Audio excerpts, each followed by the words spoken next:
ದೆಹಲಿ ವರಿಷ್ಠರ ಭೇಟಿಯನ್ನು ಬಿಜೆಪಿ ರಾಜ್ಯಾಧ್ಯಕ್ಷ ವಿಜೇಂದ್ರ ಮುಂದುವರಿಸಿದ್ದಾರೆ. ಇವತ್ತು ರಾಷ್ಟ್ರೀಯ ಅಧ್ಯಕ್ಷ ಜೆ.ಪಿ. ನಡ್ಡಾ ಅವರನ್ನು ಭೇಟಿಯಾಗಲಿದ್ದಾರೆ BYV. ನಿನ್ನೆ ಗೃಹ ಸಚಿವ ಅಮಿತ್ ಶಾ ಅವರನ್ನು ಭೇಟಿಯಾಗಿ ಮಾತುಕತೆ ನಡೆಸಿದರು ವಿಜೇಂದ್ರ ಅವರು. ಇವತ್ತು ಒಂದು ಕಡೆ ರಾಷ್ಟ್ರಾಧ್ಯಕ್ಷರನ್ನೇ ಭೇಟಿ ಮಾಡ್ತಾ ಇದ್ದಾರೆ, ಬಿಜೆಪಿ ರಾಷ್ಟ್ರಾಧ್ಯಕ್ಷರನ್ನು. ಅಂದರೆ ಒಂದು ಕಡೆ ಈಗ ಯತ್ನಾಳ್ ಬಣ, ಒಂದು ಕಡೆಯಲ್ಲಿ ಇಷ್ಟೆಲ್ಲ ಇವರೊಂದು ಹೋರಾಟವನ್ನು ಮಾಡ್ತೀವಿ ಅಂತ ಹೇಳ್ತಾ ಇದ್ದಾರೆ.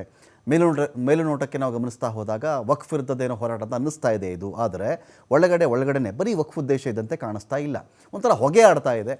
ಯಡಿಯೂರಪ್ಪ ಅವರಾಯಿತು, ಇದೀಗ ಅವ್ರ ಮಗ ವಿಜೇಂದ್ರನ, ಹಾಗಾದರೆ ಬೇರೆಯವರು ಯಾರಿಗೂ ಏನೂ ಇಲ್ವಾ ಈ ಪಾರ್ಟಿನಲ್ಲಿ? ಈ ಒಂದು ಥಾಟ್ ಇರಬಹುದು ಆ ಗುಂಪಿನಲ್ಲಿ. ಇಲ್ಲ ವಿಜೇಂದ್ರ ಅವ್ರನ್ನ ಬದಲಾವಣೆ ಮಾಡಿ ಅಂತ ಕೂಡ ಇರಬಹುದು.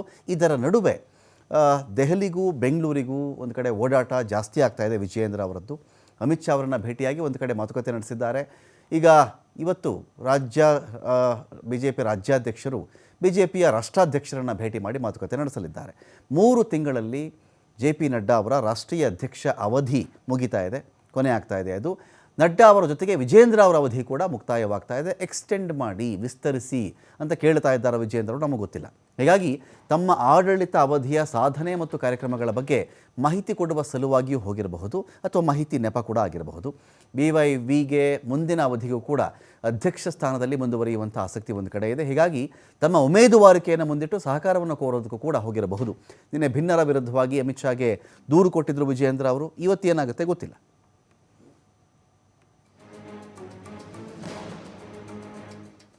ಇಟ್ಟಿಸ್ಕೊಳ್ಳಿಕ್ಕಿದೀಗ ರಾಕೇಶ್ ಎಲ್ಲಿಗೆ ಬಂತು ಇದೀಗ? ಈಗ ಅವಧಿ ಮುಕ್ತಾಯ, 3 ತಿಂಗಳಲ್ಲಿ ರಾಷ್ಟ್ರೀಯ ಅಧ್ಯಕ್ಷದ ಅವಧಿ ಮುಗಿತಾ ಇದೆ.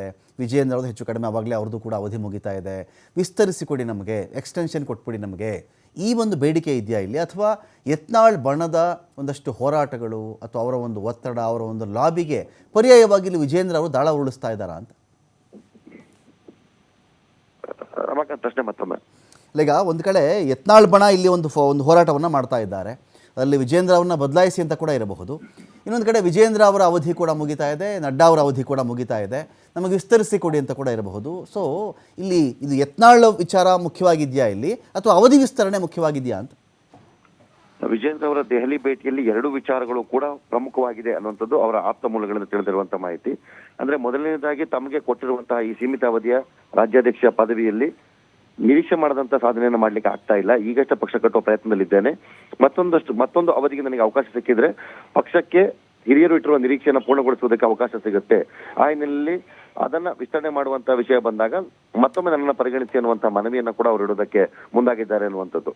ಇನ್ನೊಂದು ಕಡೆ ತಮಗೆ ಪ್ರತಿಯಾಗಿ ನಿಂತು ತಮ್ಮ ತಂದೆಯವರ ಜೊತೆಗೆ ಹಾಗೆ ತಮ್ಮನ್ನು ಕೂಡ ವೈರುಧ್ಯ ದೃಷ್ಟಿಯಿಂದ ನೋಡ್ತಿರುವಂತಹ ವಿರೋಧಿ ಬಣಕ್ಕೆ ಸರಿಯಾದ ತಿರುಗೇಟನ್ನು ನೀಡುವುದಕ್ಕೋಸ್ಕರ ಅವರು ದೂರಿನ ಜೊತೆಗೆ ಪ್ರಪೋಸಲ್ ಅನ್ನು ಕೂಡ ಇಟ್ಕೊಂಡು ಹೊರಟಿದ್ದಾರೆ.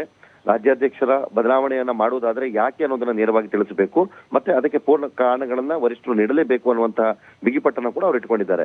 ಸದ್ಯದ ಪರಿಸ್ಥಿತಿಯಲ್ಲಿ ಪಕ್ಷ ಮುನ್ನಡೆಸುವವರು ಯಾರು ಅನ್ನೋದು ಗೊತ್ತಾಗಬೇಕು.